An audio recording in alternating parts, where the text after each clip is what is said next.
और रामायण पाठ के माध्यम से महर्षि वाल्मीकि कृत रामायण किस पावन पाठ के माध्यम से हम लोगों ने महर्षि वाल्मीकि के प्रति उनकी वंदना की, उनके प्रति अपनी श्रद्धा और सम्मान को व्यक्त किया।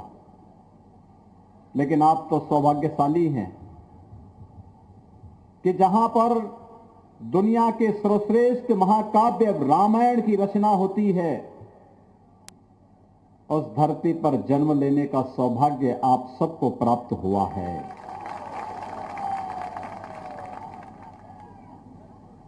जो धरती मां सीता की शरणस्थली बनी थी, सचमुच उस धरती पर जन्म लेना पूर्व जन्मों के पुण्यों का ही प्रतिफल है।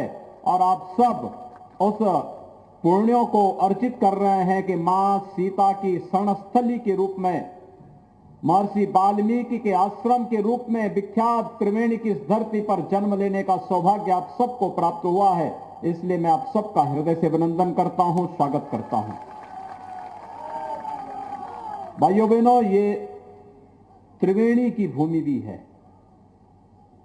त्रिवेणी दो ही है, या तो हमारे प्रयागराज जहां गंगा, यमुना और पवित्र सरस्वती का संगम है, त्रिवेणी का वह पवित्र स्थल जहां प्रयागराज कुंभ के अवसर पर हम सबको जाने का सौभाग्य प्राप्त होता है, या फिर त्रिवेणी ये पवित्र धरती है जहां पर आप सबको जन्म लेने का सौभाग्य प्राप्त हुआ है।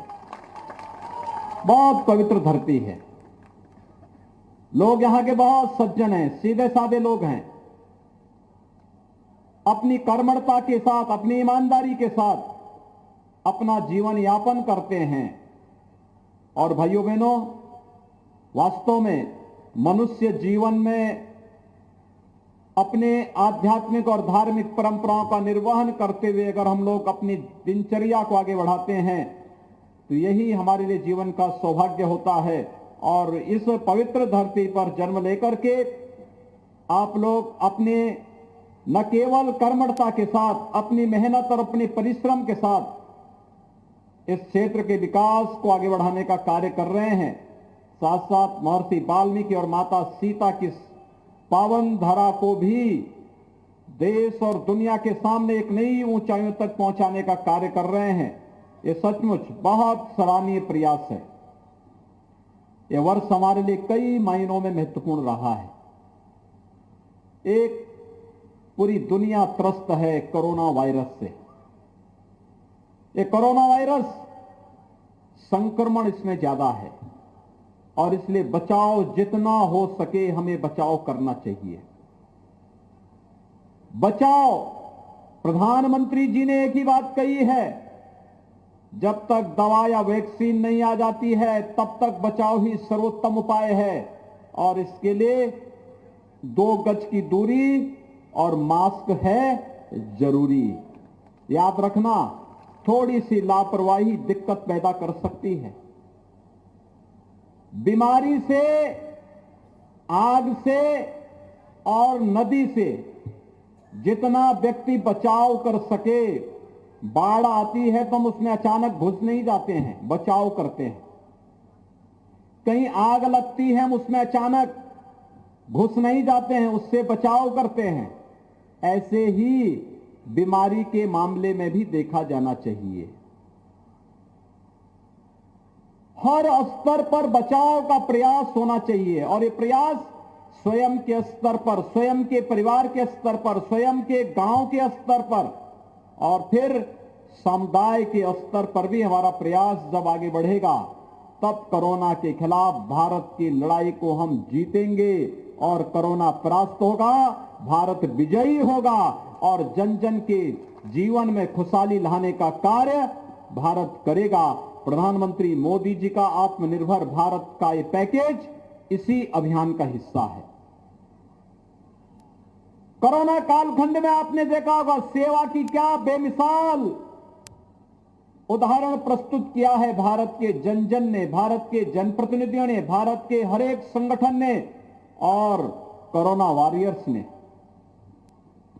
दुनिया की सबसे बड़ी आबादी के रूप में, सबसे बड़े लोकतंत्र के रूप में भारत का प्रतिनिधित्व, भारत को नेतृत्व देने वाले देश के यशस्वी प्रधानमंत्री श्री नरेंद्र मोदी जी के नेतृत्व में कोरोना के खिलाफ 25 मार्च से जब लड़ाई प्रारंभ हुई, तो 25 मार्च से इस लड़ाई में आपने देखा होगा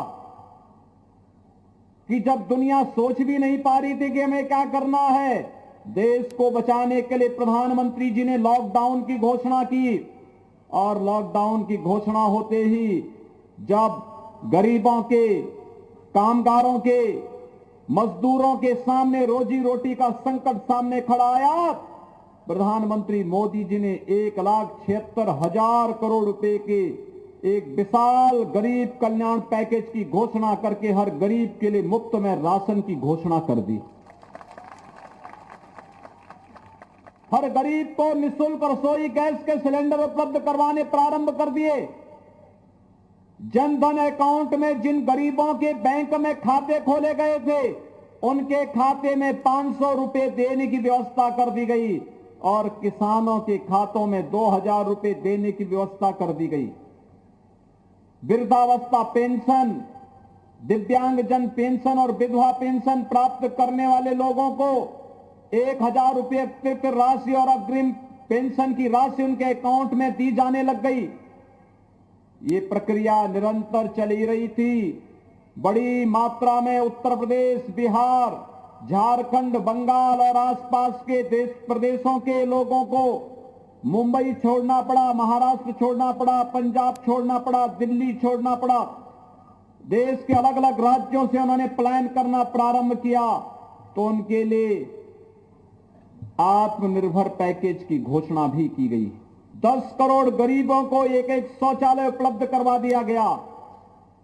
12 करोड़ किसानों को किसान सम्मान निधि उपलब्ध करा दी गई। 15 करोड़ नौजवानों को प्रधानमंत्री मुद्रा योजना, प्रधानमंत्री स्टार्टअप की योजना के अंतर्गत आर्थिक स्वावलंबन की ओर अग्रसर किया गया। 35 करोड़ गरीबों के जनधन अकाउंट खुलवाए गए बैंक में और 50 करोड़ गरीबों को आयुष्मान भारत के अंतर्गत मोदी जी ने 5 लाख रुपए की स्वास्थ्य बीमा का कवर भी उपलब्ध कराया। और भाइयों बहनों, इस कोरोना कालखंड में 80 करोड़ गरीबों को निःशुल्क खाद्यान्न उपलब्ध कराने का काम भी कोई कर रहा है तो प्रधानमंत्री मोदी जी कर रहे हैं और बिहार के अंदर नीतीश कुमार जी कर रहे हैं। कांग्रेस और राजद के समय तो ये गरीबों को राशन क्या देते तो पशुओं का चारा स्वयं ही चढ़ कर जाते थे। इनसे क्यों उम्मीद करते हैं आप? और हमने तो जो कहा वो करके दिखा दिया। भेदभाव किसी के साथ नहीं करेंगे, योजना का लाभ सबको देंगे, सबका साथ और सबका विकास, यही तो राम राज्य है, यही राम राज्य है। हमने ये नहीं कहा हम जबरदस्ती अयोध्या में मंदिर बनाएंगे, हमने कहा कोर्ट फैसला करेगा और कोर्ट समयबद्ध ढंग से फैसला जो देगा उसके लिए हम माहौल उस प्रकार का बनाएंगे। न्यायालय ने फैसला दिया और 500 वर्षों की जो आपकी टीस थी अयोध्या में भगवान राम का भव्य मंदिर के निर्माण का शिलान्यास भी मोदी जी ने रख दिया। अब तो कोई ये नहीं कह सकता ना कि मोदी जी ने या भाजपा ने या जदयू ने धोखा दिया है। कोई नहीं कह सकता है भाइयों बहनों, हमने जो कहा सो करके दिखा दिया है। हमने जो कहा सो करके दिखा दिया। कोई भेदभाव नहीं। देश का हर नागरिक हमारा नागरिक है। हमारे लिए पूरा देश एक परिवार है। नीतीश जी के लिए पूरा बिहार एक परिवार है। उनके परिवार का कोई सदस्य, मोदी जी के परिवार का कोई सदस्य सत्ता में भागीदार नहीं है, क्योंकि हमारे लिए तो वसुधैव कुटुंबकम का ये नारा ही हमारे जीवन का नारा है, जीवन का मंत्र है। हम इससे इतर सोच भी नहीं सकते। लेकिन जिन्होंने अपने परिवार की खातिर यहां के नौजवानों की रोजी और रोजगार पर डकैती डालने का काम किया हो, एक एक नौकरी को बेचने का कार्य किया हो, वे लोग आज रोजगार का झुंझुना पकड़ाने का कार्य कर रहे हैं कि इतने लाख लोगों को नौकरी दे देंगे। अरे इतने लाख नौकरी आएगी कहां से तो बताओ पहले। जब उन्हें सत्ता मिली थी तब तो उन्होंने यहां पे अपहरण का उद्योग प्रारंभ कर दिया था। जो उद्योग थे वो बंद हो रहे थे और अपहरण का एक नया उद्योग प्रारंभ कर दिया था। गरीबों के लिए राशन देने की बात तो दूर, मूक जानवरों का चारा ही हजम कर गए थे। किसी गांव को सड़क नहीं, किसी को बिजली नहीं, गरीबों को पानी नहीं, स्वास्थ्य की सुविधा नहीं, और अब आके कह रहे हैं कि हम रोजगार देंगे। कहां से रोजगार वे लोग लेके आ जाएंगे? ये कार्य कोई करेगा तो प्रधानमंत्री मोदी जी और नीतीश कुमार जी मुख्यमंत्री के रूप में बिहार के अंदर करेंगे। और भाइयों बहनों, इसीलिए आज मैं आपके बीच आया हूं। आपने 2019 में लोकसभा के चुनाव में यहां से सांसद के रूप में सम्मान्य श्री बैजनाथ महतो जी को यहां से अपना चुनाव लोकसभा के प्रत्याशी के रूप में सांसद में पहुंचाया था। उनकी दुखद मौत हो गई, लेकिन आज उनकी यशस्वी विरासत को आगे बढ़ाने के लिए जनसेवा के भाव के साथ फिर से वाल्मीकि नगर और आसपास के क्षेत्र को जंगल पार्टी का गढ़ नहीं बनने देंगे। इस संकल्प लेकर के उनके पुत्र सुनील कुमार कुशवाहा और साथ साथ जदयू के विधानसभा के वाल्मीकि नगर के युवा जुझारू प्रत्याशी रिंकू सिंह आपके सामने आए हैं। भाइयों बहनों, ये जुझारूपन है, ये जुझारूपन जनता की समस्या का समाधान भी करने की क्षमता रखता है और जंगल पार्टी वाले लोगों से दो दो हाथ करने की क्षमता भी रखता है। जो जैसे मानेगा, जो जैसे मानेगा उसको उस रूप में मनवाने की कला है इनमें, और करेंगे। इसलिए भाइयों बहनों, किसी बहकावे में आने की आवश्यकता नहीं।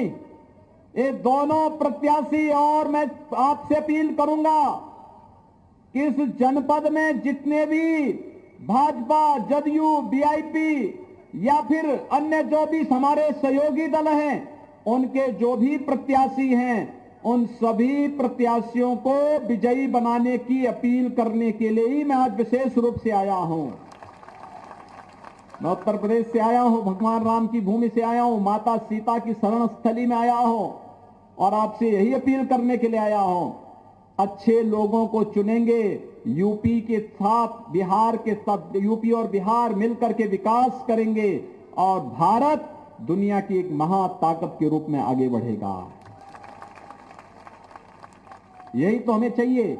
हमारे भारत का खुशहाली, भारत की समृद्धि जब आएगी, एक एक बच्चे के चेहरे पर खुशहाली आएगी, हर दीन दुखी के चेहरे पर खुशहाली लाना, यही तो प्रधानमंत्री मोदी जी का मंत्र है, यही उनका संकल्प है। इसी संकल्प के साथ वे दिन रात कार्य कर रहे हैं।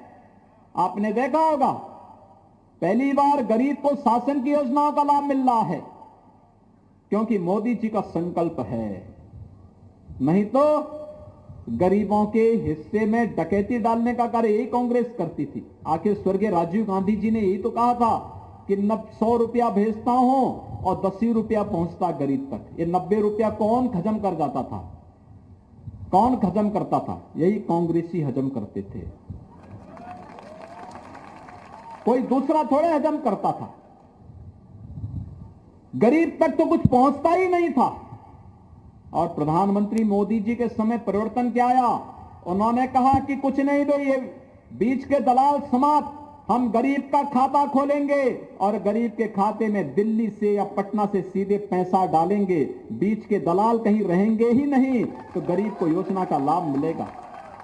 और यही आज हो रहा है। भाइयों बहनों, विकास की सोच होनी चाहिए, और विकास की सोच के साथ आज प्रधानमंत्री मोदी जी के नेतृत्व में देश एक भारत श्रेष्ठ भारत बनने की ओर अग्रसर है। आज आपने देखा होगा, कल कश्मीर में एक बहुत बड़े आतंकवादी को मारा गया, बहुत बड़े आतंकवादी को, और भारत की सुरक्षा पे सेंध लगाने के लिए आया था। हमारे जवानों पर छुप करके हमला करता था। भारत के बहादुर जवानों ने उसका काम तमाम कर दिया। आज भारत की तरफ कोई टेढ़ी नजरों से नहीं देख सकता, क्योंकि भारत का नेतृत्व मजबूत हाथों में है। और जब यशस्वी और मजबूत हाथों में देश का नेतृत्व होता है तो देश की आन मान और शान पर कोई टेढ़ी नजरों से देखने का दुस्साहस नहीं कर सकता है। और नहीं तो कांग्रेस के नेतृत्व में यूपीए सरकार थी, राजद भी उसमें सहयोगी था। मुंबई में बम ब्लास्ट हुआ था, सैकड़ों लोग मर गए थे। पूरा देश कह रहा था कि पाकिस्तान ने यह किया है। और जब देश की आवाज में मिलाने के लिए आवाज मिलाने के लिए कांग्रेस के उस समय के नेतृत्व से कहा गया तो कहते थे कि पाकिस्तान के पास एटम बम है, एटम बम से डर रहे थे। और आपने देखा होगा पुलवामा में, परसों टेलीविजन में आपने देखा होगा पाकिस्तान की संसद का दृश्य कि पुलवामा के समय जब आतंकी हमला सीआरपीएफ के जवानों पे हुआ था, बिहार के भी कुछ जवान शहीद हुए थे।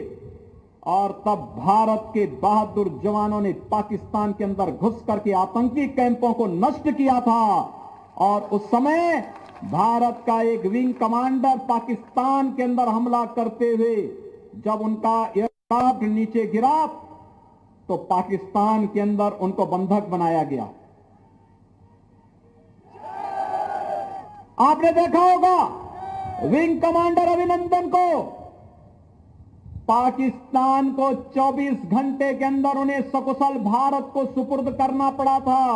और पाकिस्तान की संसद का दृश्य भी आपने देखा होगा जब पाकिस्तान के अंदर कहा जा रहा था कि जब विंग कमांडर को वापस करने की बात आई, भारत ने वार्निंग दे दी थी कि अगर इस समय सीमा के अंदर हमारा विंग कमांडर वापस नहीं आया तो फिर पाकिस्तान उसके परिणाम भुगतने को तैयार रहे। तो आपने देखा होगा कि पाकिस्तान की संसद में ये बातें आ रही हैं कि वहां के प्रधानमंत्री को पसीना आ रहा था, वहां के आर्मी के चीफ को भी पसीना आ रहा था, उसके पैर कांप रहे थे कि कहीं भारत अभी हमला न कर दे। और उन्होंने कहा भैया जल्दी से इनको वापस भारत भेज दो, नहीं तो भारत हमारा काम तमाम कर देगा। यह है भारत का शौर्य और पराक्रम। आज कोई भारत की तरफ टेढ़ी नजरों से देख नहीं सकता, और देखेगा उसकी आंखें भारत के बहादुर जवान निकाल करके तस्तरी में परोस करके भारत की जनता के सामने प्रस्तुत कर देते हैं। यह है हमारा भारत। और नहीं तो इन्होंने भारत को, कांग्रेस ने, राजद ने तो भारत को भी मजबूर भारत कर दिया था। आज मोदी जी उसको मजबूत भारत बना दिए हैं। यहां गरीबों की भी सुनवाई होगी, उत्तर से लेकर दक्षिण तक, पूरब से पश्चिम तक। भारत के किसी नागरिक के साथ कोई भेदभाव नहीं, सुरक्षा सबको, सम्मान सबको, योजनाओं का लाभ सबको। लेकिन भारत की सुरक्षा के साथ, भारत की आन मान और शान के साथ अगर किसी ने खिलवाड़ करने का दुस्साहस किया तो उसका मुंहतोड़ जवाब देने का कार्य भी कोई करेगा तो भारत करेगा, भारत करेगा। अरे मोदी जी के नेतृत्व में आज भारत उन नई ऊंचाइयों को छूता हुआ दिखाई दे रहा है। इसलिए भाइयों बहनों, हमें एक मजबूत भारत के लिए एक समृद्ध बिहार चाहिए, एक सुरक्षित बिहार चाहिए। और उस समृद्ध बिहार और सुरक्षित बिहार को तभी हम बना पाएंगे जब बिहार के अंदर भी एनडीए की सरकार नीतीश कुमार जी के नेतृत्व में एक बार फिर से बने। और इसके लिए सुनील कुमार जी संसद में जाकर के मोदी जी को ताकत देंगे और धीरेन्द्र प्रताप सिंह यानी रिंकू सिंह बिहार विधानसभा में जाकर के एनडीए की सरकार को मजबूती देंगे। इन दोनों को विजयी बना करके वाल्मीकि नगर को फिर से हमें राम राज्य की उस अवधारणा को चरितार्थ करने के लिए आगे बढ़ाना होगा, जहां की धरती पर लव और कुश ने जन्म लेकर के भगवान राम के सपनों का राम राज्य बनाया था। और भाइयों बहनों, यही अपील करने के लिए आज मैं आपके बीच आया हूं। आप सबसे अपील, जदयू, भाजपा और सहयोगी दलों के हमारे जो भी प्रत्याशी इस जनपद में लड़ रहे हैं, उन सबको चुनाव चिन्ह पर, उनके चुनाव चिन्ह पर वोट दें। यहां पर दोनों का चुनाव चिन्ह तीर है। तीर ये तीर ही कमल फूल के साथ जब मिलेगा तो नक्सलवाद और आतंकवाद का समाधान करेगा, समस्या का समाधान कर देगा। इस दिशा में विजयी बनाने की अपील करने के लिए आज मैं विशेष रूप से आपके बीच आया हूं। आप सब इतने भारी संख्या में यहां पर उपस्थित हुए हैं, आप सबका मैं एक बार फिर से हृदय से अभिनंदन करता हूं, आपका स्वागत करता हूं। और यहां पर तीर चुनाव चिन्ह पर जदयू के विधानसभा के प्रत्याशी धीरेन्द्र प्रताप सिंह रिंकू सिंह को और लोकसभा चुनाव में सुनील कुमार कुशवाहा को भारी मतों से विजयी बनाने की अपील करते हुए वाणी को देता हूं विराम।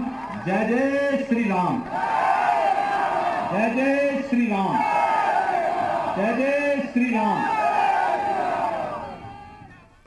तो फिलहाल सीएम योगी आदित्यनाथ को आप सुन रहे थे। बिहार में चुनावी सभा सीएम योगी आदित्यनाथ करने के लिए पहुंचे हुए हैं और यहां पर से विपक्ष पर निशाना साधते हुए नजर आए। कुछ लोगों के लिए उनकी पार्टी ही उनका परिवार है, हमारे लिए पूरा देश एक परिवार की तरह है।